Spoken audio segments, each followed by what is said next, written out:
নমস্কার। চৈত্র পাবনেতে আপনাদের আরো একবার স্বাগত জানাই। আজ আপনাদের শোনাতে চলেছি সত্যজিৎ রায়ের রচিত গল্প শিব আর রাক্ষসের কথা। ভালো লাগলে কমেন্টের মাধ্যমে জানাবেন। শিবু আর রাক্ষসের কথা লিখেছেন সত্যজিৎ রায়। আই শিবু, এদিকে শোন। শিবুর স্কুলে যাবার পথে ফটিকদা তাকে প্রায়ই এইভাবে ডাকে। ফটিকদা মানে পাগলা ফটিক। জয়নারায়ণ বাবুদের বাড়ি ছাড়িয়ে চৌমাথার কাছটায়, যেখানে একটা পুরনো মোর্চে ধরা স্টিম রোলার আজ 10 বছর ধরে পড়ে আছে, তার ঠিক সামনেই ফটিকদার ছোট্ট টিনের চালওয়ালা বাড়ি। অষ্টপ্রহর দাওয়ায় বসে কি যে খুটুর খুটুর কাজ করে ফটিকদা, তা ওই জানে। শিবু শুধু জানে ফটিকদা খুব গরিব, আর লোকে বলে যে এককালে খুব বেশি পড়াশুনো করেই ফটিক পাগল হয়ে গেছে। শিবুর কিন্তু তার এক একটা কথা শুনে মনে হয় যে তার মতো বুদ্ধিমান লোক খুব কমই আছে। তবে এটা ঠিক যে ফটিকদার বেশিরভাগ কথাই আজগুবি আর পাগলাটে। হ্যাঁ রে, কাল চাঁদের পাশটা লক্ষ্য করেছিলি? বাঁ দিকটায় কেমন একটা শিঙের মতো বেরিয়েছে। কদিন থেকে কাকগুলো কেমন নাকি নাকি সুরে ডাকছে, শুনেছিস? সব হোলসেল সর্দি লেগেছে। শিবুর হাসিও পায়, আবার মাঝে মাঝে বিরক্তিও লাগে। যেসব কথার কোনো জবাব নেই, যার সত্যি করে কোনো মানে হয় না, সেসব কথা শুনে তো খালি সময় নষ্ট। তাই এক একদিন ফটিক ডাকলেও শিবু যায় না। আজ সময় নেই ফটিকদা, আরেকদিন আসবো বলে সে শটান চলে যায় স্কুলে। আজও সে ভেবেছিল যাবে না, কিন্তু ফটিকদা আজ যেন একটু বেশি চাপ দিল। তোকে যা বলতে চাই সেটা না শুনলে তোর ক্ষতি হবে। শিবু শুনেছে পাগলরা নাকি মাঝে মাঝে এমন সব সত্যি কথা বলে যা এমনি লোকেদের পক্ষে সম্ভবই না। তাই সে ক্ষতির কথা ভেবে ভয় ভয়ে ফটিকদার দিকে এগিয়ে গেল। একটা হুঁকোর মধ্যে ডাবের জল ভরতে ভরতে ফটিক বলল, জনার্দন বাবুকে লক্ষ্য করেছিস? জনার্দন বাবু শিবুদের নতুন অঙ্কের মাস্টার। দিন 10 হলো এসেছেন। শিবু বলল, রোজই তো দেখছি, আজও তো প্রথমেই অঙ্কের ক্লাস। ফটিক জিভ দিয়ে ছিক করে একটা বিরক্ত হওয়ার শব্দ করে বলল, দেখা আর লক্ষ্য করা এক জিনিস নয়, বুঝেছিস? বলতো, তুই যে বেল্টটা পরেছিস তাতে কটা ফুটো, শার্টটার কটা বোতাম, না দেখে বলতো। শিবু কোনোটারই ঠিক মতো জবাব দিতে পারল না। ফটিক বলল, ওই দেখ, তোর নিজের জিনিস নিজে পরে আছিস, অথচ লক্ষ্যই করিসনি। তেমনি জনার্দন বাবুকেও লক্ষ্য করিসনি তুই। কি লক্ষ্য করব? কোন জিনিসটা? হুঁকোতে কলকে লাগিয়ে গুড়ুক গুড়ুক করে দুটো টান দিয়ে ফটিক বলল, এই ধর, দাঁত। দাঁত? দাঁত। কি করে লক্ষ্য করব? উনি যে হাসেন না। কথাটা ঠিক, রাগী না হলেও ওরকম গম্ভীর মাস্টার শিবুদের স্কুলে আর নেই। ফটিক বলল, ঠিক আছে, এরপর যেদিন হাসবেন সেদিন ওর দাঁতগুলো খালি লক্ষ্য করিস, তারপর আমায় এসে বলে যাস কি দেখলি।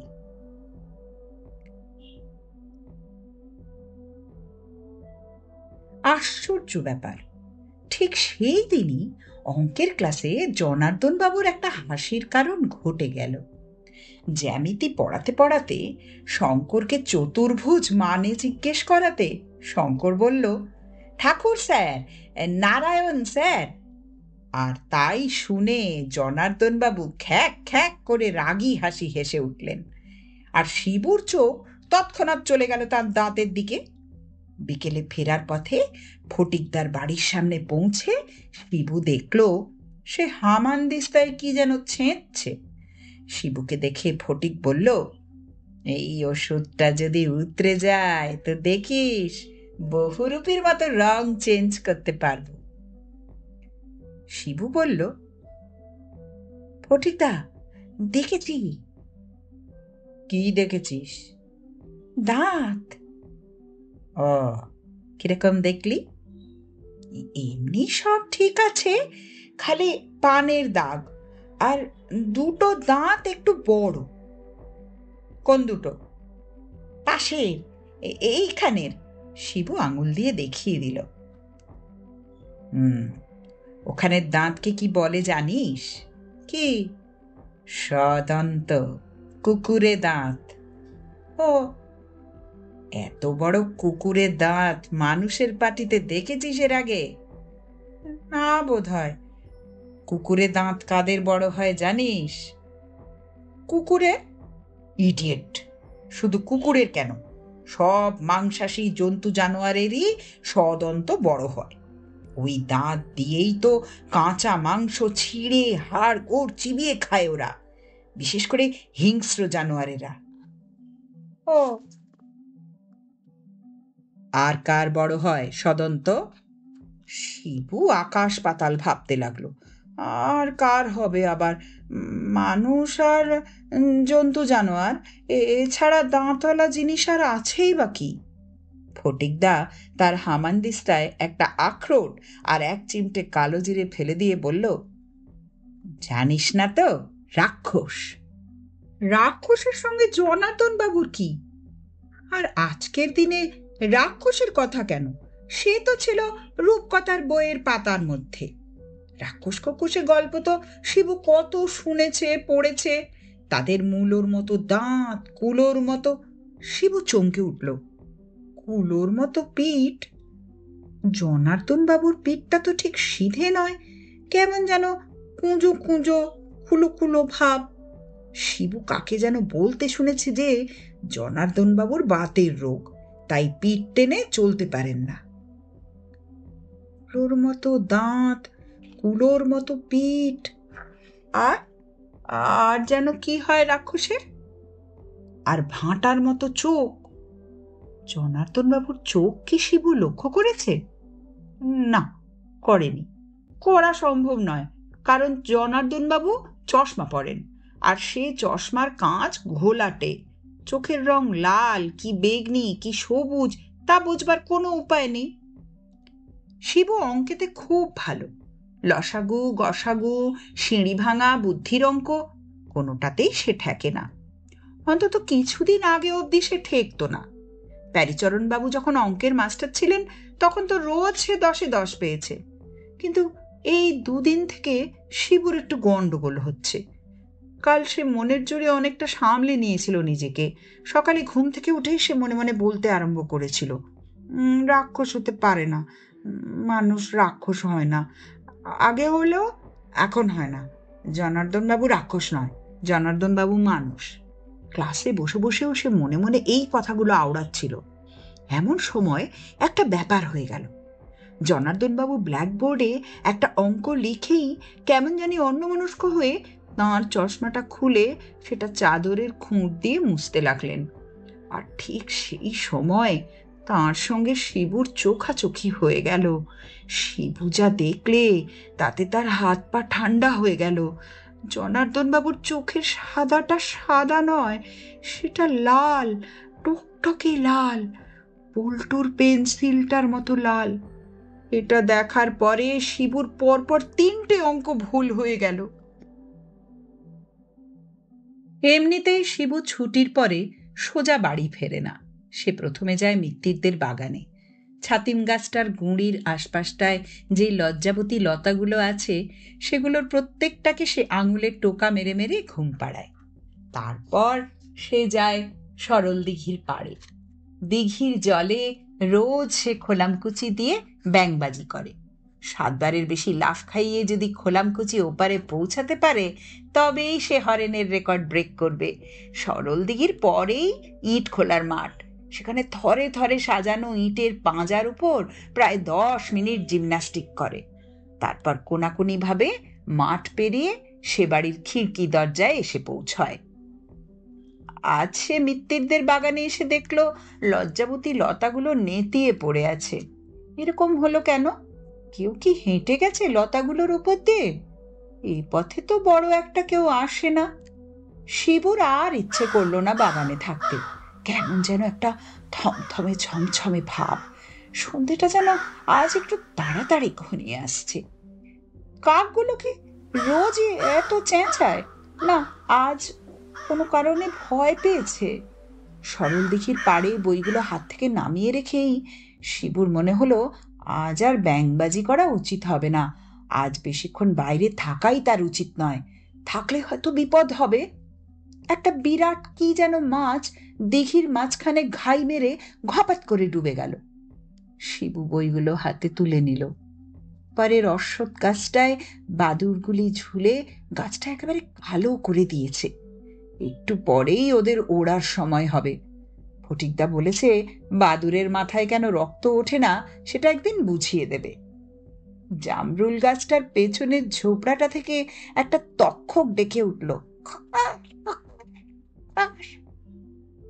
শিবু বাড়ির দিকে রওনা দিল। ইট খোলার কাছাকাছি আসতেই সে দেখতে পেল জনার্দন বাবুকে। ইটের পাজাগুলোর হাত বিশেক দূরেই একটা কুল গাছ, তার পাশেই দুটো ছাগলছানা খেলা করছে, আর জনার্দন বাবু বই আর ছাতা হাতে এক দৃষ্টে ছাগল দুটোর খেলা দেখছেন। শিবু প্রায় নিঃশ্বাস বন্ধ করে কোনো শব্দ না করে একটা ইটের পাজার উপর উঠে দুটো ইটের মধ্যিখানের ফাঁক দিয়ে তার মাথাটা যতদূর যায় গলিয়ে জনার্দন বাবুকে দেখতে লাগলো। সে লক্ষ্য করলো যে ছাগলগুলোকে দেখতে দেখতে জনার্দন বাবু দুবার তার ডান হাতটা উপর করে ঠোঁটের নিচে বুলোলেন। জিভ দিয়ে জল না পড়লে মানুষ কখনো ওভাবে ঠোঁটের নিচটা মোছে না। তারপর শিবু দেখল জনার্দন বাবু ওত পাতার মতো করে নিচু হলেন। তারপর হঠাৎ হাত থেকে বই ছাতা ফেলে দিয়ে খপ করে একটা ছাগলের বাচ্চাকে জাপটে ধরে কোলে তুলে নিলেন। আর সেই সঙ্গে শিবু শুনতে পেল ছাগল ছানার চিৎকার আর জনার্দন বাবুর হাসি। শিবু এক লাফে ইটের পাঁজা থেকে নেমে আরেক লাফে আরেকটা পাঁজা টপকাতে গিয়ে হোঁচট খেয়ে চিৎপটাং। কে ওখানে? কোনো মতে নিজেকে সামলে নিয়ে উঠতে গিয়ে শিবু দেখে জনার্দন বাবু হাত থেকে ছাগল নামিয়ে তার দিকে এগিয়ে আসছেন। কে? শিবরাম, চোট পেয়েছ নাকি? ওখানে কি করছিলে? শিবু কথা বলতে গিয়ে দেখলো তার গলা শুকিয়ে গেছে। তার ইচ্ছে করছিল উল্টে জনার্দন বাবুকে জিজ্ঞেস করে, আপনি ওখানে কি করছিলেন?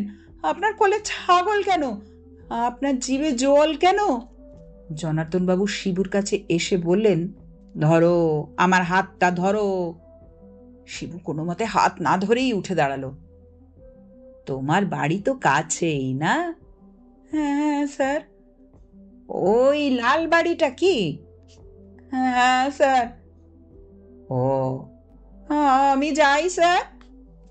ও কি রক্ত নাকি? শিবু দেখলো তার হাঁটু ছড়ে গিয়ে সামান্য একটু রক্ত চুঁইয়ে পড়ছে, আর জনার্দন বাবু এক দৃষ্টে সেই দিকে চেয়ে রয়েছেন, আর তার চশমার কাঁচ দুটো জ্বলজ্বল করছে। আমি যাই স্যার। শিবু কোনো মতে বইগুলো খচমচিয়ে মাটি থেকে তুলে নিল।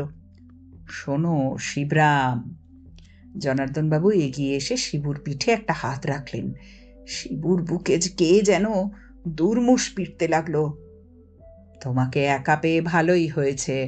একটা কথা তোমাকে জিজ্ঞেস করব ভাবছিলাম, তোমার অঙ্কের ব্যাপারে কোনো অসুবিধে হচ্ছে কি? আজ এত সহজ সহজ অঙ্ক ভুল হলো কেন? যদি কোনো অসুবিধে হয় তো ছুটির পর আমার বাড়িতে এসো না, আমি তোমায় দেখিয়ে দেবক্ষণ। অঙ্কেতে যে ফুল মার্কস পাওয়া যায়। পরীক্ষায় ভালো করতে হলে অঙ্কে তো ভালো করতেই হবে।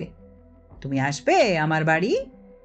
শিবু কোনো মতে দু পা পিছিয়ে জনার্দন বাবুর হাত পিঠ থেকে সরিয়ে নিয়ে ঢোক গিলে বলল, না স্যার, আমি নিজেই পারবো স্যার। কালই ঠিক হয়ে যাবে।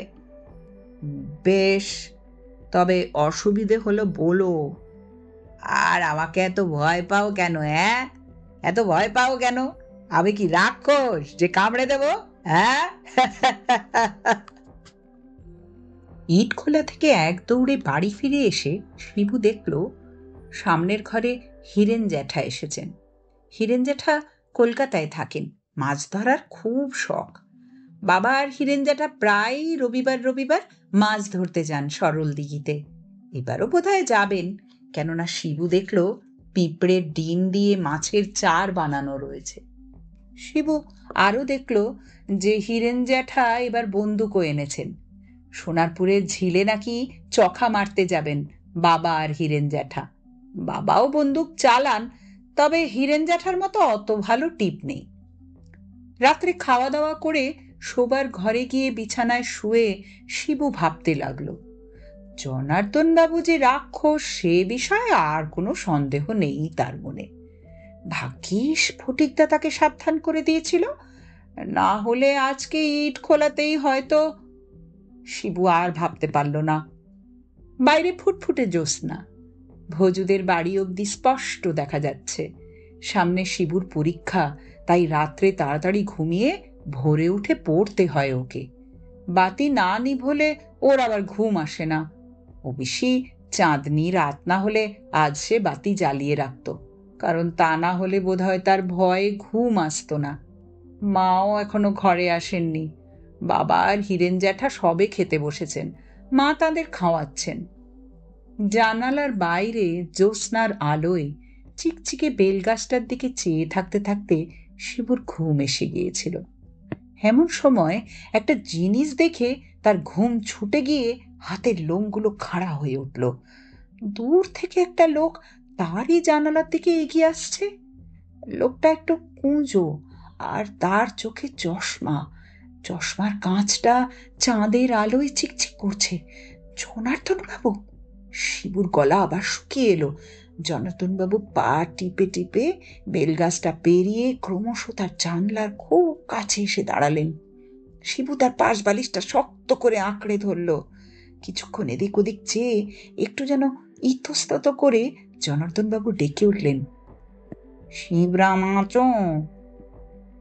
এ কি, গলাটা এমন খোনা কেন জনার্দন বাবুর? রাত্রিরে কি তার রাক্ষসে ভাবটা আরো বেড়ে যায়? আবার ডাক এলো, শিবরাম। এবারে শিবুর মা দাওয়া থেকে বলে উঠলেন, ও শিবু, বাইরে কে ডাকছে যে? এর মধ্যে ঘুমিয়ে পড়লে নাকি? জনার্দন বাবু জানালা থেকে অদৃশ্য হয়ে গেলেন। মিনিট খানেক পর শিবু তার গলা শুনতে পেল। শিবরাম তার জ্যামিতির বইটা ইট খোলায় ফেলে এসেছিল।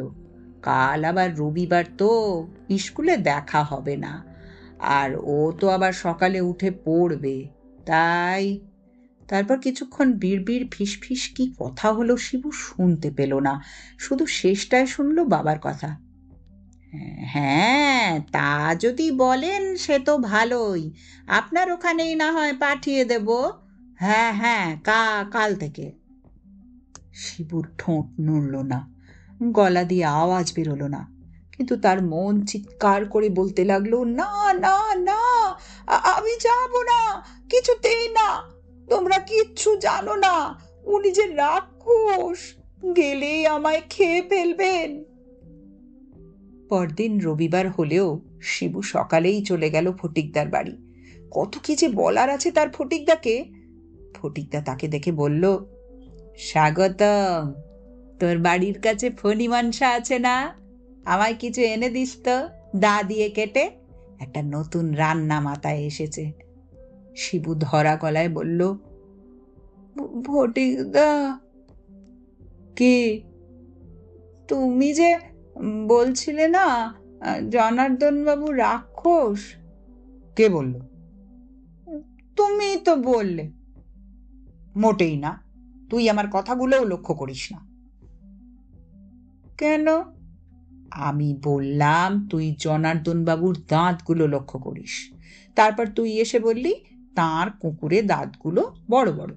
তারপর আমি বললাম ওরকম কুকুরে দাঁত রাক্ষসদেরও হয় বলে শুনেছি। তার মানে কি জনার্দন বাবু রাক্ষস?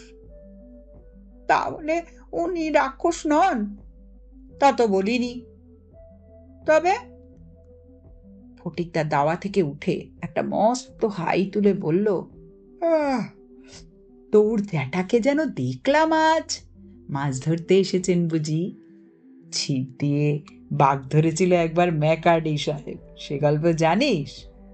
শিবু মরিয়া হয়ে বলে উঠল, ফটিকদা, কি আজে বাজে বকছো তুমি? এদিকে জনার্দন বাবু যে সত্যিই রাক্ষস। আমি জানি তিনি রাক্ষস, আমি অনেক কিছু দেখেছি আর শুনেছি। তারপর শিবু গত দুদিনের ঘটনা ফটিককে বলল। ফটিক সব শুনে টুনে গম্ভীরভাবে মাথা নেড়ে বলল, হুম, তা তুই এ ব্যাপারে কি করবি, কিছু ঠিক করেছিস? তুমি বলে দাও না ফটিকদা, তুমি তো সব জানো। ফটিক মাথা হেঁট করে ভাবতে লাগলো। শিবু ফাঁক পেয়ে বলল, আমার বাড়িতে এখন একটা বন্দুক আছে। ফটিক দাঁত খিচিয়ে উঠল, তোর যেমন বুদ্ধি! বন্দুক আছে তো কি হয়েছে? বন্দুক দিয়ে রাক্ষস মারবি? গুলি রিবাউন্ড করে এসে যে মারছে তারই গায়ে লাগবে। তাই বুঝি? আজ্ঞে হ্যাঁ, বকসান্দার। তাহলে তাহলে কি হবে ফটিকদা? আমাকে যে আবার বাবা আজ থেকে... মেলা বকিস, বকে বকে কানে চিংড়ি নড়িয়ে দি। প্রায় 2 মিনিট ভাবার পর ফটিক শিবুর দিকে ফিরে বলল, যেতেই হবে। জনার্দন বাবুর বাড়ি। ও পুষ্টিটা জানতে হবে, আমি এখনো শিওর নই। পুষ্টি দেখলে সব বেরিয়ে যাবে। বাক্স প্যাঁটরা ঘাটলে পুষ্টিটা বেরোবে নিশ্চয়ই। তুই থাম, প্ল্যানটা শোন। আমরা দুজনে যাবো দুপুর বেলা। আজ রোববার, লোকটা বাড়ি থাকবে। তুই বাড়ির পিছন দিকটায় গিয়ে জনার্দন বাবুকে ডাকবি। বাইরে এলে বলবি অঙ্ক বুঝতে এসছি। তারপর তুই একটা আজে বাজে বকে লোকটাকে আটকে রেখে দিবি। আমি সেই ফুঁকে বাড়ির সামনের দিক দিয়ে ভিতরে গিয়ে পুষ্টিটা বের করে নিয়ে আসবো। তারপর তুই এদিক দিয়ে পালাবি, আমি ওদিক দিয়ে পালাবো, ব্যাস। তারপর শিবুর যে প্ল্যানটা খুব ভালো লেগেছিল তা নয়, কিন্তু ফটিকদার উপর নির্ভর করা ছাড়া তো আর কোনো রাস্তাই নেই। তুই বিকেলে আমার বাড়ি আসবি। আমি ততক্ষণে পুষ্টিটা দেখে কিছু পুরনো পুঁথিপত্র ঘেটে একেবারে রেডি থাকবো।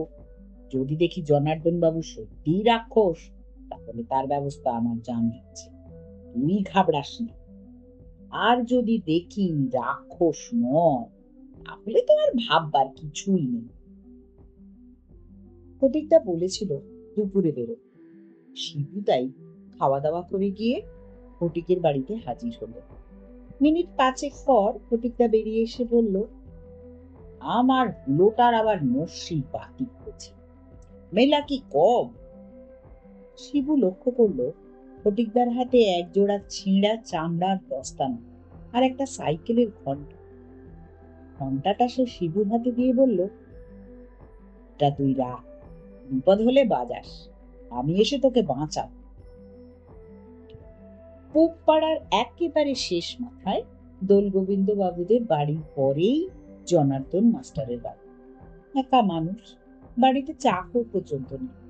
বাইরে থেকে বাড়িতে যে একটা রাক্ষস আছে সেটা বুঝবার কোনো উপায় নেই।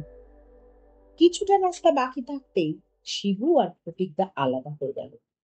বাড়ির পিছনে পৌঁছে শিবু বুঝলো যে তার আবার গলা শুকিয়ে আসছে। জনার্দন বাবুকে ডাকতে গিয়ে তার যদি গলা দিয়ে আওয়াজ না বেরোয়। বাড়ির পিছনে পাঁচিল, তার গায়ে একটা দরজা, আর দরজার কাছেই একটা পেয়ারা গাছ। গাছের আশপাশ আগাছার জঙ্গলে ভরা। শিবু পা টিপে টিপে এগিয়ে গেল। আর বেশি দেরি করলে কিন্তু ওদিকে ফটিকদার সব বন্ধুর হয়ে যায়। আর বেশি দেরি করলে কিন্তু ওদিকে ফটিকদার সব ভণ্ডুল হয়ে যাবে। আর একটু বেশি সাহস পাবার জন্য শিবু পেয়ারা গাছটায় একটা হাত দিয়ে ভর করে মাস্টার মশাই বলে ডাকতে যাবে, এমন সময় একটা খচমচ শব্দ পেয়ে সে চমকে নিচের দিকে চেয়ে দেখে একটা কাল ভৈরবী লতার ঝোপের ভিতর একটা গিরগিটি চলে গেল। আর গিরগিটিটা যেখান দিয়ে গেল তার ঠিক পাশেই সাদা সাদা কি যেন পড়ে রয়েছে। একটা বাঁশের কঞ্চি দিয়ে ঝোপটা ফাঁক করতেই শিবু দেখলো, সর্বনাশ, এই যে হাড়, জন্তুর হাড়। কি জন্তু? ডাল না কুকুর না ছাগল? কি দেখছো ওখানে শিবরাম? শিবুর শির দাঁড়ায় একটা বিদ্যুৎ খেলে গেল। সে পিছন ফিরে দেখলো জনার্দন বাবু খিড়কি দরজা ফাঁক করে গলা বাড়িয়ে তার দিকে ভাবে চেয়ে আছে। কিছু হারিয়েছ নাকি? না স্যার, আমি। তুমি কি আমার কাছেই আসছিলে? তাহলে পেছনের দরজা দিয়ে কেন? এসো, ভেতরে এসো। শিবু পেছনে গিয়ে দেখলো তার একটা পা লতায় জড়িয়ে গেছে। আর আবার কাল থেকে একটু সর্দি জ্বর হয়েছে। রাত্রে আবার তোমার বাড়ি গেলাম তো, তুমি তখন ঘুমোচ্ছি। শিবুর এত তাড়াতাড়ি পালানো চলবে না। ওদিকে ফটিকদার যে কাজই শেষ হবে না, মাঝখান থেকে হয়তো সে ধরাই পড়ে যাবে। একবার মনে হলো ঘন্টাটা বাজাবে, তারপর মনে হলো এখন তো সত্যি করে তার বিপদ কিছু হয়নি, ফটিকদা হয়তো রেগেই যাবে। তুমি নিচু হয়ে কি দেখছিলে মনতম? চট করে কোনো উত্তর ভেবে পেল না। জনার্দন বাবু এগিয়ে এসে বললেন, জায়গাটা বড় হয় না, ওদিকে না যাওয়াই হলো। কুকুরটা কোথ থেকে মাংসের হাড় গোড় এনে ফেলে। এক একবার ভাবি ধমক দেবে, কিন্তু পারি না। আমার আবার জন্তু জানোয়ার ভীষণ ভালো লাগে কিনা। জনার্দন বাবু তার হাতের পিছন দিয়ে ঠোঁটের নিচটা মুছলেন। তুমি ভেতরে চলো শুধু, তোমার অঙ্কের ব্যাপারটা। আর দেরি নয়। শিবু আজ থাক, কাল আসবো বলে উল্টো মুখো হয়ে এক দৌড়ে মাঠ পেরিয়ে, রাস্তা পেরিয়ে, নীলুর বাড়ি, কার্তিকের বাড়ি, হরেনের বাড়ি পেরিয়ে একেবারে শাহবাবুদের পোড়ো বাড়ির গেটের রোয়াকে এসে বসে হাঁপ ছাড়ল। আজকের ব্যাপারটা সে কোনোদিন ভুলবে না। আর যে এত সাহস হতে পারে সে নিজেই ভাবতে পারেনি। বিকেল হতে না হতে শিবু ফটিকের বাড়ি হাজির হলো। না জানি কুষ্টি থেকে কি বার করেছে ফটিকদা। শিবুকে দেখেই ফটিক মাথা নাড়ল। সব গোলমাল হয়ে গেছে রে। কেন ফটিকদা, কুষ্টি পাওনি? পেয়েছি। তোর অঙ্কের মাস্টার যে রাক্ষস সে বিষয়ে কোনো সন্দেহ নেই।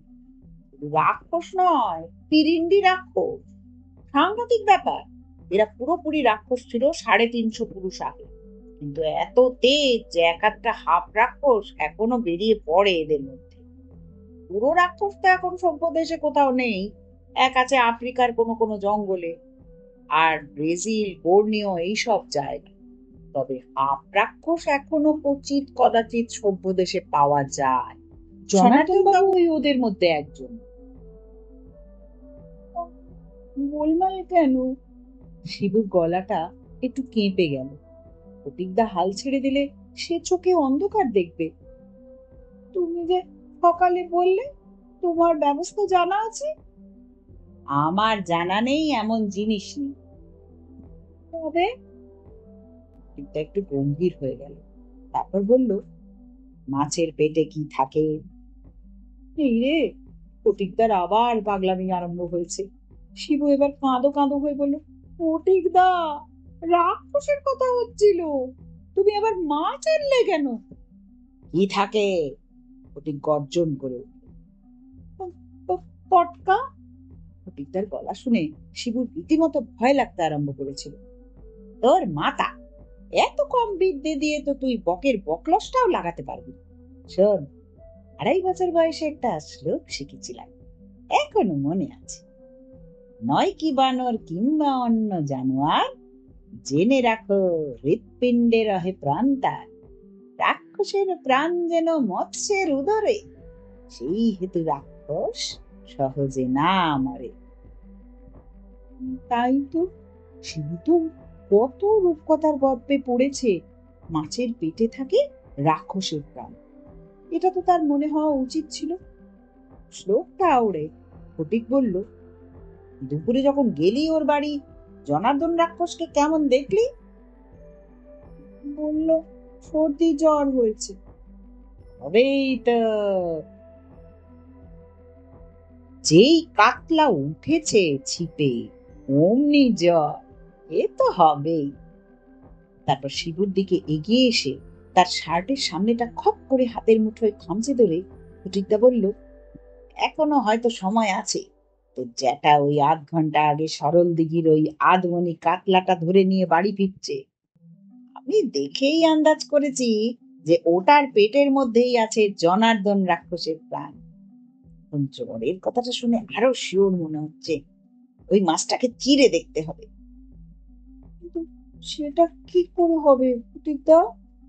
সহজে হবে না, তোরই উপর নির্ভর করছে। আর এটা না করতে পারলে যে তোর কি বিপদ হতে পারে সেটা ভাবতেও আমার গান চুটছে। ঘন্টাখানেক পর শিবু একটা দড়ির মাথায় সরল দিঘির আধমনি কাতলাটাকে বেঁধে সেটাকে হিঁচড়ে হাঁপাতে হাঁপাতে ফটিকের বাড়ির সামনে এসে হাজির হল। ফটিক বলল, জানতে পারেনি তো? শিবু বলল, না, বাবা চান করছিলেন, জ্যাঠামশাই শ্রীনিবাসকে দিয়ে দলাই মলাই করাচ্ছিলেন, আর মা সন্ধ্যা দিচ্ছিলেন বলে দড়ি খুঁজতে দেরি হলো। উহ, যা ভারী! কুছ পরোয়া নেই, মাসাল হবে। ফটিক মাছ নিয়ে ভিতরে চলে গেল। শিবু ভাবলো, আশ্চর্য বুদ্ধি আর জ্ঞান ফটিকদার, ওর জন্যই বোধহয় শিবু এ যাত্রা রক্ষা পাবে। হে ভগবান, জনার্দন রাক্ষসের প্রাণটা যেন থাকে মাছটার পেটে। মিনিট 10 পরে ফটিক বেরিয়ে এসে শিবুর দিকে হাত বাড়িয়ে বলল, নে, এটা হাতছাড়া করবি না কখনো। রাত্রে বালিশের নিচে দিয়ে শুবি। স্কুল যাওয়ার সময় প্যান্টের বাঁ পকেটে নিয়ে নি। এটা হাতে থাকলে রাক্ষস কেঁচো, আর হামানদিস্তায় গুঁড়িয়ে ফেললে রাক্ষস ডেড। আমার মতে গুঁড়োবার দরকার, হাতে রাখলেই যথেষ্ট। কারণ অনেক সময় দেখা গেছে বিরিন্ডি রাক্ষস 54 বছর বয়সের পর থেকে পুরো মানুষ হয়ে গেছে। তোর জনার্দন মাস্টারের বয়স এখন 53 বছর 11 মাস 26 দিন। শিবু এবার সাহস করে তার হাতের তেলোর দিকে চেয়ে দেখল। একটা ভিজে ভিজে মিছরি দানার মতো পাথর নতুন ওঠা চাঁদের আলোয় চকচক করছে। পাথরটাকে পকেটে নিয়ে শিবু বাড়ির দিকে ঘুরল। পিছন থেকে ফটিকদা বলল, হাতে আঁশটে গন্ধ রয়েছে তোর, ভালো করে ধুয়ে নিস, আর বোকা সেজে থাকিস, নইলে ধরা পড়ে যাবি। পরদিন অঙ্কের ক্লাসে জনার্দন বাবু ঠিক ঢোকবার আগে একটা হাঁচি দিলেন। তারপরেই চৌখাটের ঠোক্কর খেয়ে তার জুতোর সুতলা হাঁ হয়ে গেল। শিবুর বাঁ হাত তখন তার প্যান্টের বাঁ পকেটের ভিতর। ক্লাসের শেষে শিবু অনেক দিন পর অঙ্কে 10-এ 10 পেল।